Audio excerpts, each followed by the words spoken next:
WADR, promoting dialogue. It's May Day in Dakar, 1 o'clock in Abuja. Good afternoon, and many thanks for staying tuned to West Africa Democracy Radio Broadcasting on 94.9 FM and around the world on WADR.org. Welcome to Newslink. Here are the top stories. Delay in food assistance exacerbates hunger crisis at Al Miskin Adibi camp in northeastern Nigeria. My most urgent need right now is to get food to feed myself and my family because I have my children here, and it is very painful to watch them go hungry day by day without food. ECOWAS court hands down guilty verdict against Guinean government's crackdown on 2019-2020 protesters. CSOs in the Gambia call for reinstatement of Clause 14 of the Election Bill 2021 to grant diaspora Gambians voting rights. Clause 14 provides for the legal guidelines for the IEC to formulate rules in facilitating the registration and voting of Gambians living outside the Gambia. Clause 14 does not contradict Section 39. Rather, it provides legal guidelines for the IEC to register diaspora voters under existing constituencies. And concerns escalate over the adoption of Idrissa Barry, the head of a social-political movement in Burkina Faso. Details of these stories and more are coming up shortly. Here is Augustine Coley with Newslink. Many thanks for joining our broadcast, and a warm welcome to our listeners within the sub-region and beyond. The ECOWAS Court of Justice has handed down a guilty verdict against the Guinean government for its involvement in the crackdown on protesters opposing Alpha Conde's third term in office between 2019 and 2020. This decision was warmly welcomed by lawyers representing Guinean opposition figures who had taken the case before the West African Court. Within the FNDC, this decision by the ECOWAS Court of Justice is seen as a major victory for democracy and the defense of human rights in Guinea. Here is Chenu Alpha Ibrahim Ambada's report, voiced by Imo Edit. The ECOWAS Court of Justice has found the Republic of Guinea guilty of several human rights violations during the struggle against Alpha Conde's third term in 2020. For Maitre Pepe Antoine Lama, lawyer for the plaintiffs, this decision is a victory for those who stood up against Alpha Conde.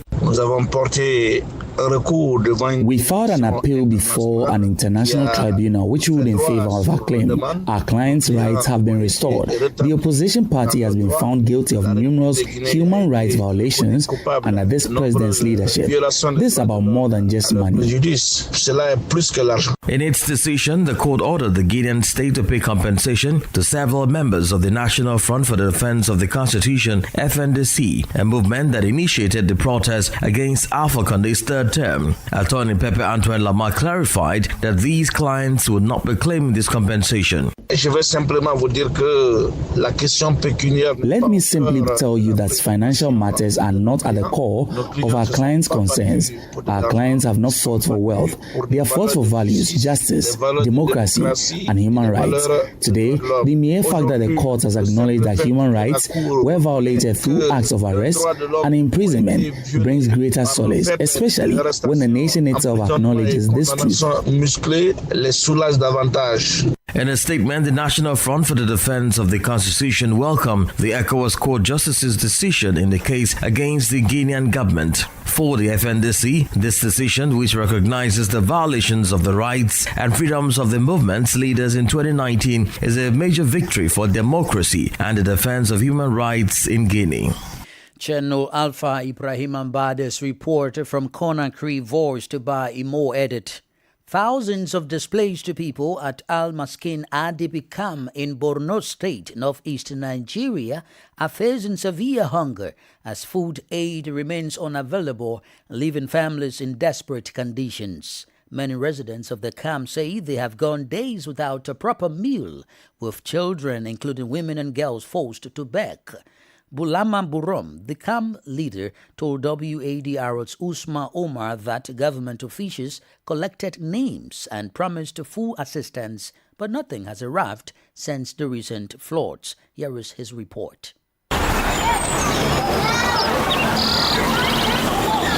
worsening hunger situation in this camp has forced many to resort to desperate measures. My most urgent need right now is to get food to feed myself and my family, because I have my children here, and it is very painful to watch them go hungry day by day without food. For men like Modu Ali, the inability to provide for their families is a heavy burden. The crisis is further exacerbated by the ongoing holy month of Ramadan, with the residents reporting that 2/3 of the camp's population lacks food to break their fast. Since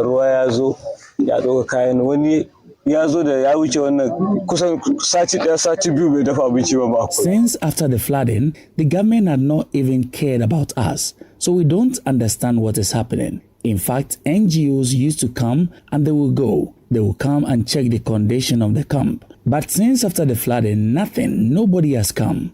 In fact, there are people here who have not cooked for up to 1 week. So when the flooding came and it went, people used to go to the farm and some will go and cut firewood to come and sell. But if you categorize the people in this camp into 4, about 3 of those 4 groups have not been able to feed.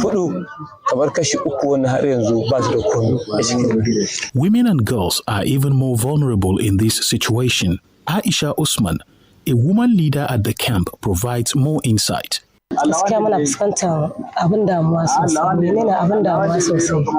We are going through a lot of challenges. For us women, we are facing many difficulties. Some women here have lost their husbands, either through abandonment or death, and they are left on their own to fend for themselves. Humanitarian agencies have repeatedly warned of rising food insecurity in Nigeria's northeast. The situation in Al-Miskin IDP camp is yet another grim example of the deepening humanitarian crisis in the region. For Newslink on West Africa Democracy Radio, Usman Umar reporting from Maiduguri, northeast Nigeria. Still in Nigeria, a multiple vehicle accident which occurred at Karu Bridge in Abuja on Wednesday evening resulted in 6 deaths and the destruction of 14 vehicles. According to police source, the incident occurred at approximately 6:58 p.m. when a Dangote truck loaded with cement suffered brake failure while traveling from Aya to Enyanya. The truck lost control and rammed into stationary vehicles trapped in traffic, enacting a massive fire. Eyewitnesses reported explosions at the scene, with fireballs and debris prepared hundreds of meters into the air. Some projectiles landed nearly a kilometer away, causing panic among commuters and residents.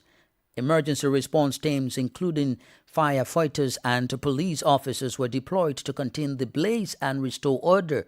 6 victims were pulled from the wreckage and transported to Karu Hospital, where medical personnel confirmed their deaths. Their remains have been placed in the hospital's mortuary. The consortium of civil society organizations in the Gambia are calling for the reinstatement of Clause 14 in the Election Bill 2021, which is currently tabled before the Parliament. This comes after members of the National Assembly deleted the said clause, citing it's not in conformity with the 1997 Constitution. Sankula Janko has more in this report. Members of the National Assembly deleted Clause 14 of the Election Bill 2021, which will prevent the registration and voting of diaspora Gambians. This decision was widely condemned by ordinary Gambians and CSOs. To this effect, civil society organizations have issued a position paper calling for the reinstatement of the deleted clause. Mariang of Gambia Participates read out the position paper. It is our humble view that the current legal framework provides for the registration and voting of Gambians residing abroad to vote in public elections. Clause 14 provides for the legal guidelines for the IEC to formulate rules in facilitating the registration and voting of Gambians living outside the Gambia. Clause 14 aligns with the 1997 Constitution and the 2021 Supreme Court ruling. Clause 14 does not contradict Section 39. Rather, it provides legal guidelines for the IEC to register diaspora voters under existing constituencies, ensuring their participation without requiring new ones. Meanwhile, Salutal, former president of the Gambia Bar Association, says deleting the said clause could be illegal. There is no legal obstacle or inconsistency with having clause 14. To the contrary, deleting clause 14 is potentially unconstitutional because section 102 and sub C of the Constitution makes it clear that the legislative power of the National Assembly does not extend to making laws that will negate pre-existing rights of citizens or rights provided affirmed by a court of law. The CSOs argue that the best practices globally and regionally demonstrate that diaspora voting is possible without requiring separate constituencies. Therefore, they argue that Gambians abroad can be registered under their birth constituencies or former places of residence, as permitted by Section 12 of the Election Act. Sankule Janko fight that report.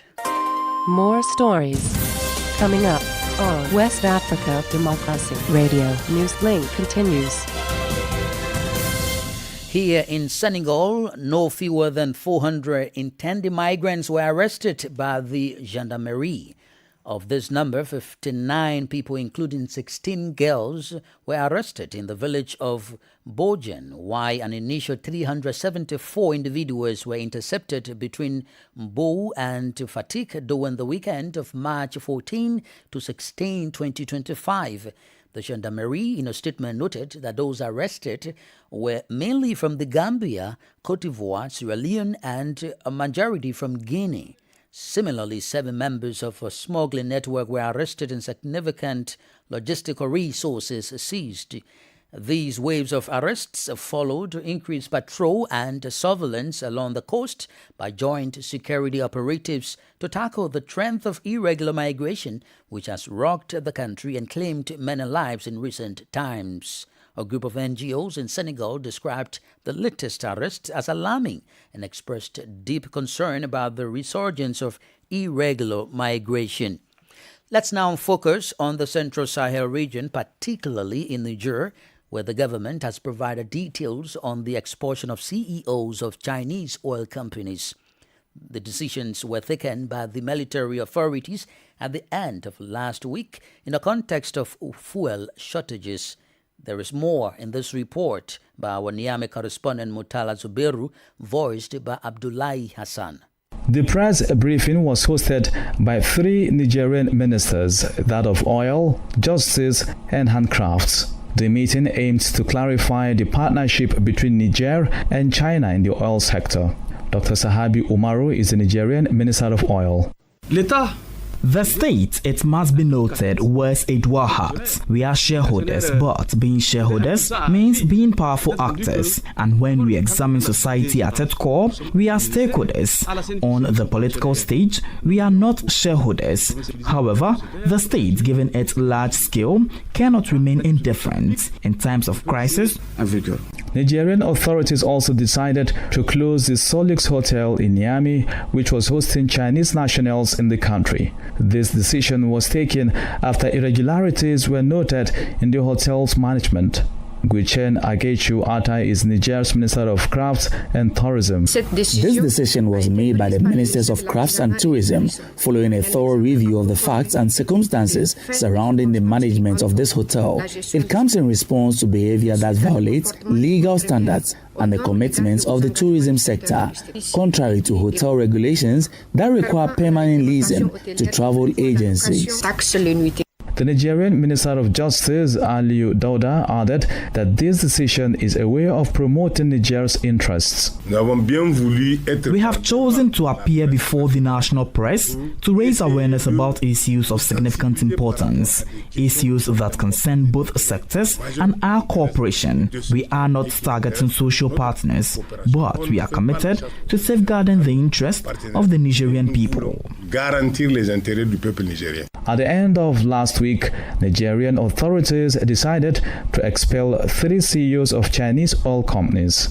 Niamey denounces the failure to comply with reforms promoting local content in oil exploitation. Mutala Zuberut's report from Niamey, voiced by Abdullahi Hassan. You are listening to Newslink on West Africa Democracy Radio, broadcasting from Dakar, Senegal. Here is a reminder of our top stories. Delayed in food assistance exacerbates hunger crisis at Al-Miskin IDP camp in northeastern Nigeria. ECOWAS court hands down guilty verdict against Guinean government's crackdown on 2019-2020 protesters. CSOs in the Gambia call for reinstatement of Clause 14 of the Election Bill 2021 to grant diaspora Gambians voting right. Concerns escalate over the adoption of Idrissa Barry, the head of a social political movement in Burkina Faso. Still ahead, we have a press review, guest interview, and sports news. Please stay with us. Fresh and breaking news all the time. Hear it first as the news breaks, only on West Africa Democracy Radio. Newslink continues. Many thanks for staying with us. As a reminder, we're streaming live on YouTube at WADR News and on Facebook, WADR English Service. Let's remain in the Central Sahel, this time in Burkina Faso, where a new adoption of a citizen has sparked widespread concerns. Idrissa Barry, one of the leaders of the social political group To Serve and Not to Serve Oneself movement, was adopted on March 18 in Ouagadougou. More details from Martin Kabar in Ouagadougou, voiced by Eche Atisu. The Servir a Non-Servir movement has issued a statement to alert the public following the abduction of its national coordinator, lawyer Guy Hervé Kam. Another prominent figure from this political movement has now been taken. According to the statement, Idrissa Barry, a member of the national coordination team, was abducted on March 18 while he was in a meeting with the president of the special delegation at the town hall of Saba, a neighborhood in Ouagadougou. The organization condemns this act as a grave violation of human rights and a direct threat to all critical voices. It demands his immediate and unconditional release and calls on all democratic and civic voices to mobilize against the ongoing escalation of repression. On March 14, the SAM movement had released a statement denouncing a massacre of civilians in Solenzo, a town in the Boucle de Mouhon region. The group alleged that the massacre was carried out by military forces and volunteers for the defense of the homeland, VDP. However, the government has refuted these claims, stating that it was terrorists who were neutralized during an attack and civilians who had been used as human shield by terrorist groups. Martin Kabat's report from Ouagadougou, voiced by Eche Atisu. Let's now take you to Liberia, where Nemo Partners for Democratic Development, a prominent civil society organization, has published a critical assessment of the performance of the 55th legislature.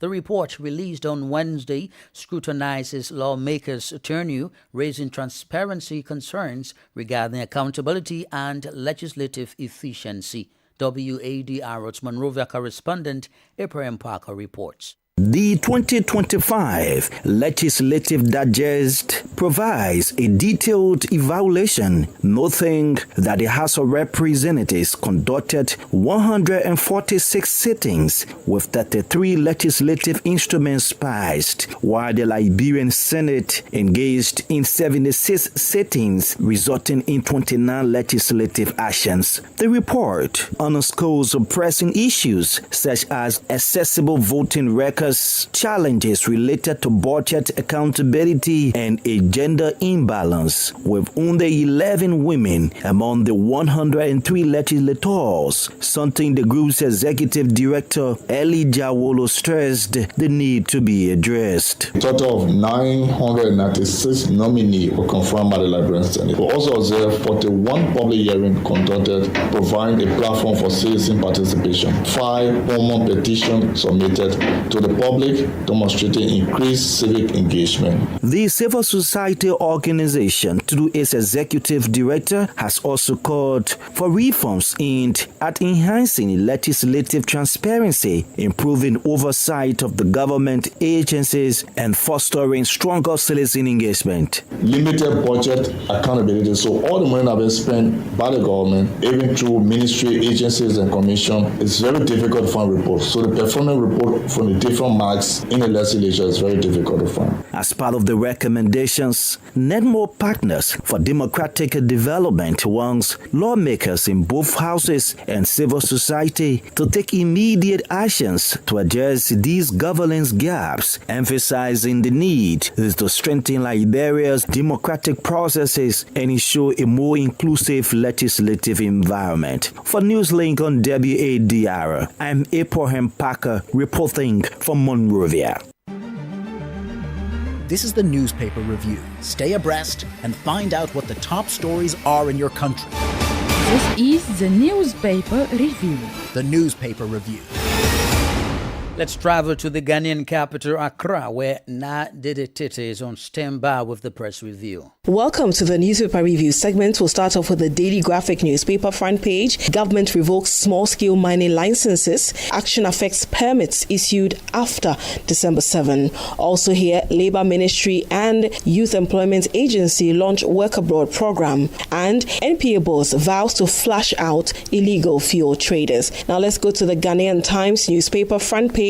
War on Galamsey intensifies. 60 excavators seized. Small-scale mining licenses issued after December 7, 2024 revoked. That's according to the Minister for Land and Natural Resources, Emmanuel Kofi-Boa. Also here, Minister outlines measures to improve water supply. Now to the Chronicle newspaper. Front page, Ahmed Hussein Swale's killing. Why Owusu Kranting has been charged. Also here, NPP has made Ghanaians poorer. That's according to Eric Opoku. And all post-December 7 small-scale licenses revoked. Let me take you to the BNFT newspaper. National ID system yet to realize full potential, and over 50% of consumers unaware of their rights. Final story here on the front page of the BNFT. 2025 budget lauded for tax reliefs and others, but concerns over growth and revenue persist. The Crusading Guide newspaper front page. Jakpa raids former Bank of Ghana Governor Addison's residence. That's it for the New Crusading Guide newspaper. Now to the Daily Post.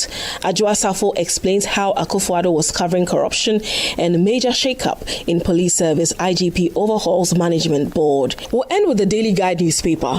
Ahmed Hussein Swale murder court remand suspect. NACOG arrests Nigerian over $2.1 million drugs seized. And Anas wins $18 million defamation suit against Kennedy Japan in the US. Also here, IGP Yuhuno reconstitutes police board. And finally, government revokes small-scale mining licenses issued after December 7. That's it for the newspaper review segment. It's back to you in the studio. Thank you, Nadede Tete, for the press review. Politics, analyses on major news, social matters, and all. This is A Guest. We take you back to the Gambia as the consortium of civil society organizations are calling for the reinstatement of Clause 14 in the Election Bill 2021, which is currently tabled before the Parliament. Our guest is Ma Nyang, the Executive Director of Gambia Participates. To give you a quick background, our current laws provide the legal framework for those Gambians living in the diaspora, be Senegal, Africa here, Europe, or Americas, Asia, for them to vote in public elections. That is affirmed by Section 39 of the 1997 Constitution, which says that eligible Gambians will be registered and vote in elections. Now, the Supreme Court also stated that Gambians, including those in the diaspora, should be registered and vote in all elections. Now, the Elections Act, which is currently being reviewed and amended through this Elections Bill, where you have the Clause 14, the current Election Act, Section 141, clearly mentioned that the election managing body, IEC, should draw rules for the Gambians living in the diaspora to vote in presidential elections only. Now, you go earlier to the clauses of that same law, which is Section 12, mentions that for one to be qualified to be registered, you must be a Gambian and you have to reside or you must be born in a particular constituency. So now the argument that parliamentarians are giving is that the diaspora do not have a constituency, and if they maintain that clause 14 in the elections bill, that is going to be unconstitutional and is going to be incompatible with the 1997 constitution.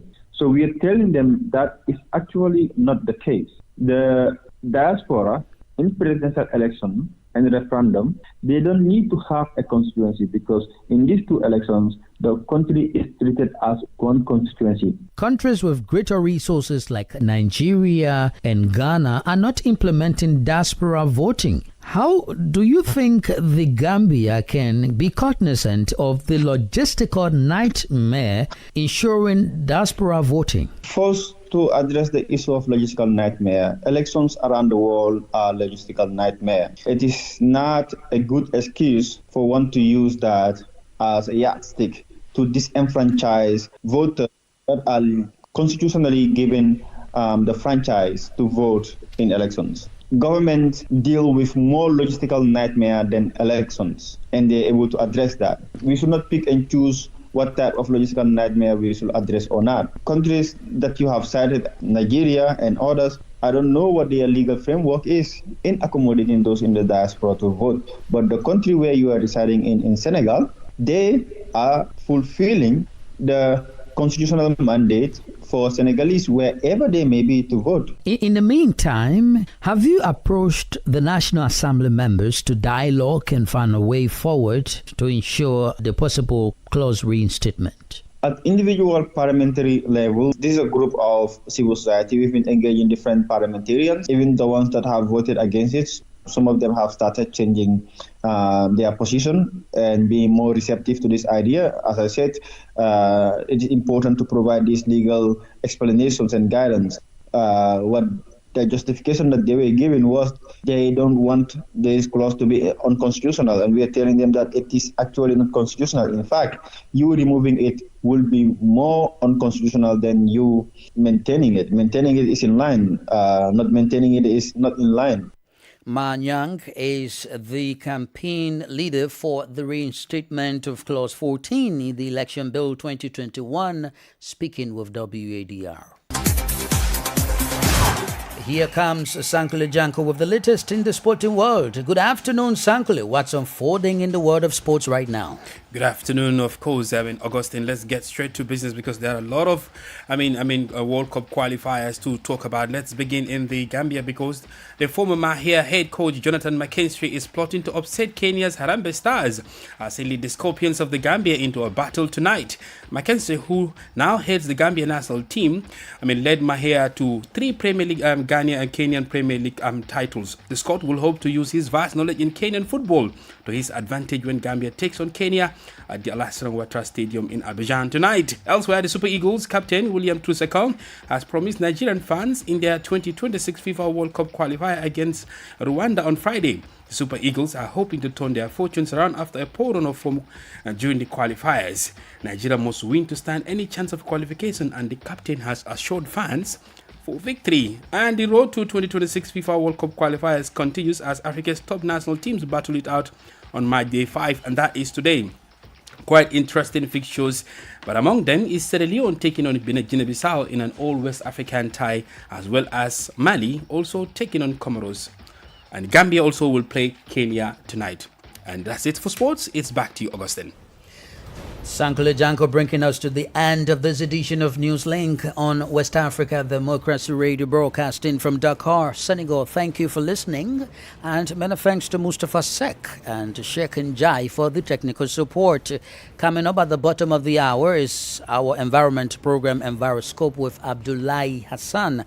At 1 p.m., Alpha Abubakar will bring you the news in French, which is En Full Chez Vous. I am Augustine Cully. Good afternoon. And many thanks to you for listening to Newslink via Hot 104.3 FM, New Me FM 94.0, Hilltop Radio 104.